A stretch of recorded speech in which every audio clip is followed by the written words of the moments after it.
시청자 여러분 안녕하십니까? VOA 뉴스투데이 시작합니다. 미국 국방부 장관이 한국 문재인 대통령을 만나 한일 군사정보보호협정 지소미아 종료 철회를 요청한 가운데 지소미아 종료는 미한 동맹이 훼손되는 자멸적 행위이며 군사적, 정치적 후폭풍이 클 것이라는 전문가 지적이 잇따랐습니다.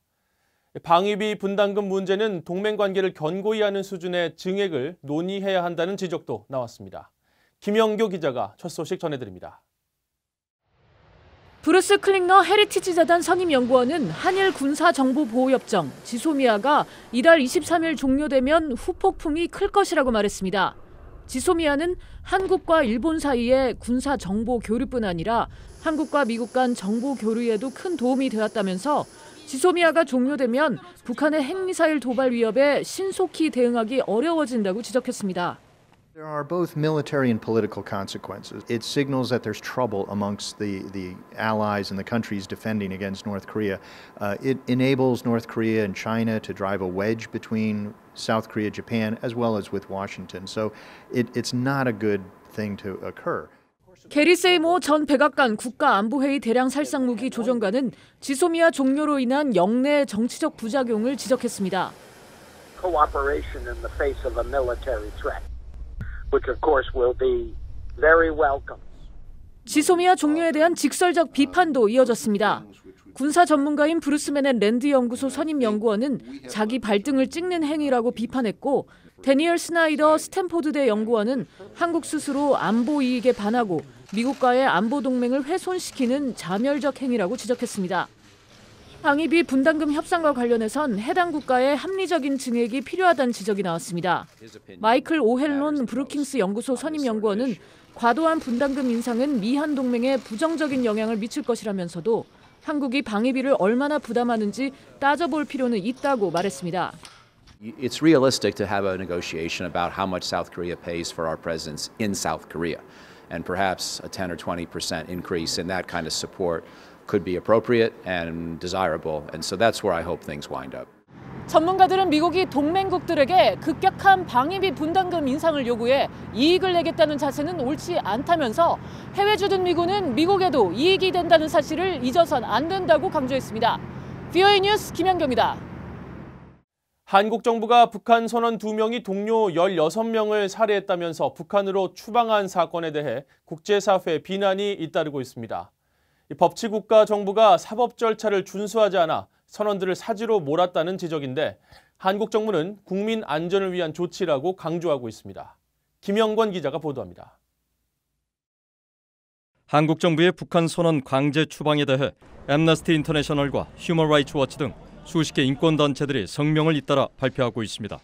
데이비드 엘튼 영국 상원의원과 데이비드 길고 전 캐나다 외교부 아시아 담당 국무상, 호주 대법관을 지낸 마이클 커비 전 유엔 북한인권 조사위원장도 성명 등을 통해 한국 정부의 해명을 촉구했습니다. 고문받을 위험이 상당한 다른 국가로 개인을 추방하거나 송환 또는 인도해서는 안 된다는 유엔 고문방지 협약을 한국 정부가 위반했다는 겁니다. The only area where there is likely to be questioning is was this thoroughly investigated before they were returned, and is the evidence sufficiently convincing that they committed these crimes? So I think that's the real question. South Koreans need to provide that information. 또 한국이 비준한 시민적 정치적 권리에 관한 국제 규약에서도 강제 송환 금지 원칙은 범죄자든 아니든 난민 여부에 관계없이 모두에게 적용된다고 강조했습니다. 이어 한국 대법원과 헌법재판소는 한국 영토를 한반도와 그 부속 도서로 규정하는 헌법 3조에 따라 탈북민을 한국 국민으로 판단해온 만큼 북한 선원 2명도 북송이 아니라 한국의 사법 절차에 따라 기소하고 판결했어야 했다고 밝혔습니다. 사법부가 아닌 한국 정부가 이들의 범죄 여부와 귀순 의사를 독단적으로 판단해 북송시켜 공정한 재판을 받을 권리마저 박탈했다는 겁니다. 한국 정부는 하지만 이들이 국민의 생명과 안전에 대한 위협, 흉악 범죄자로 국제법상 난민으로도 인정할 수 없다고 판단해 정부 협의에 따라 추방했다고 거듭 주장했습니다. 하지만 증거 불충분이었다면 북송하지 않은 채 사법 절차를 밟아야 했다는 게 법률 전문가들의 지적입니다. 국제인권단체들은 한국 정부가 국제법을 명백히 위반했다며 탈북자 강제 송환이 재발되지 않도록 대책을 세워야 한다고 촉구했습니다. BA 뉴스 김영권입니다. 마이크 폼페이오 미국 국무장관이 자유의 중요성을 강조하면서 한국을 대표적인 사례 중 하나로 언급했습니다. 폼페이오 장관은 15일 텍사스주 라이스 대학 강연을 통해 세계의 많은 성공한 사회가 자유주의 사회라는 것은 결코 우연이 아니라며 자유사회를 선택한 국가들의 번영 사례를 소개했습니다.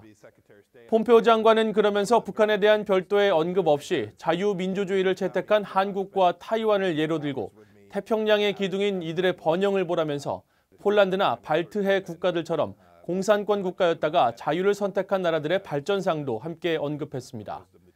또 최근 홍콩 사태와 관련해 큰 우려를 표하면서 중국이 시위대에 군사행동을 취할 경우 미국은 개입을 위한 모든 선택지를 갖고 있다고 말했습니다. 북한 석탄을 싣고 7개월 넘게 공해상을 전전했던 동탄호가 싣고 있던 북한 석탄을 베트남에 하역했습니다. 이 석탄은 제재 위반으로 몰수돼 폐선 처리된 북한 선박 와이즈 어네스트호에 실려 한국 업체와 계약됐던 것인데 베트남 정부가 문제의 석탄을 어떻게 처리할지 주목됩니다. 함지하 기자가 보도합니다. 베트남 호치민항 인근에 머물고 있는 동탄호가 선박의 실시간 위치 정보를 보여주는 마린 트래픽에 드러납니다. 동탄호가 위치한 곳은 호치민 수아일 앞 강가. 인근에는 대형 석탄 야적장도 보입니다. 현지 소식통은 VOA에 베트남 정부가 이 선박에 대한 입항을 허가했고 지난 9일 석탄 하역 작업이 이뤄졌다고 밝혔습니다. 동탄호는 지난 4월 북한 선박 와이즈 어네스토에 실렸던 북한 석탄을 옮겨받은 뒤 각국 정부의 입항 거부로 7개월간 방황하다가 짐을 덜은 겁니다. 동탄호는 반년 넘게 다른 화물을 싣지 못하면서 하루 $10,000씩 최소 $200만 달러의 손해를 입은 것으로 추산됐습니다. 선박업계 관계자는 폐선 처리된 와이즈 어네스토의 압류 직후 동탄호의 운항 불능 사태로 대북 제재에 대한 업계 내 경각심이 커졌다고 말했습니다. 제재 화물을 실었을 경우에 어떻게 된다 이런 거는 와이즈 어니스트와 이 동탄호가 문제됨으로써 현실화됐고 경각심을 심는 데 계기가 된 거죠. 동탄호에 실렸던 석탄의 최초 목적지는 한국이었습니다. 그러나 이 석탄을 구매한 한국 업체 측은 지난 7월 VOA와 만나 북한 석탄인지 전혀 몰랐다면서 대금 지급도 하지 않았다고 해명했습니다.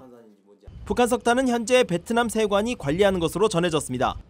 베트남 당국은 북한 석탄의 처리 문제를 놓고 유엔 안보리 측과 협의해온 것으로 알려져 대북 제재 위반 품목인 북한 석탄이 앞으로 어떻게 처리될지 주목됩니다. 선박업계 관계자는 미국 정부가 압류해 직접 매각한 와이즈 어네스토 사례처럼 문제의 북한산 석탄도 같은 방식으로 처리될 가능성이 있다고 말했습니다. BOA 뉴스 함지아입니다. 아프리카 남부 모잠비크에서 불법 의료 행위로 외화벌이를 하던 북한 의사들이 경찰에 체포돼 기소됐습니다.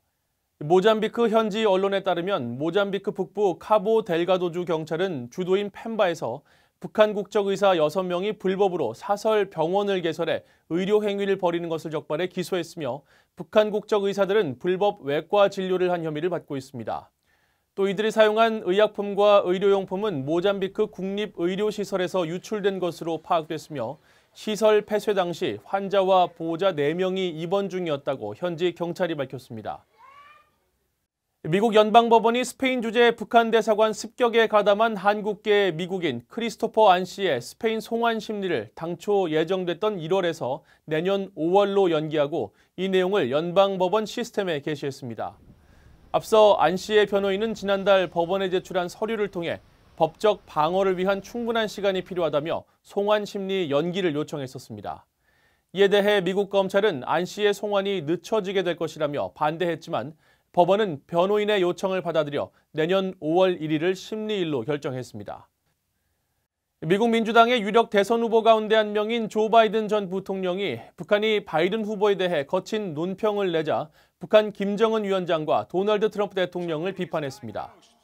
바이든 전 부통령은 15일 성명을 통해 김정은 위원장을 살인적인 독재자로 칭하고 자신이 대통령이 되면 독재자를 결코 포용하지 않을 것이며 트럼프 대통령과 김정은 사이에 오간 러브레터는 더 이상 없을 것이라고 밝혔습니다. 북한은 앞서 조선중앙통신 논평을 통해 바이든 전 부통령이 최고 존엄을 모독하는 망발을 했다면서 정치인으로서 품격은 고사하고 인간의 초보적 채모도 갖추지 못했다는 식의 거친 인신공격성 단어들을 쓰며 비난했습니다. 이상으로 VOA 뉴스투데이를 마칩니다. 시청해주신 여러분 고맙습니다.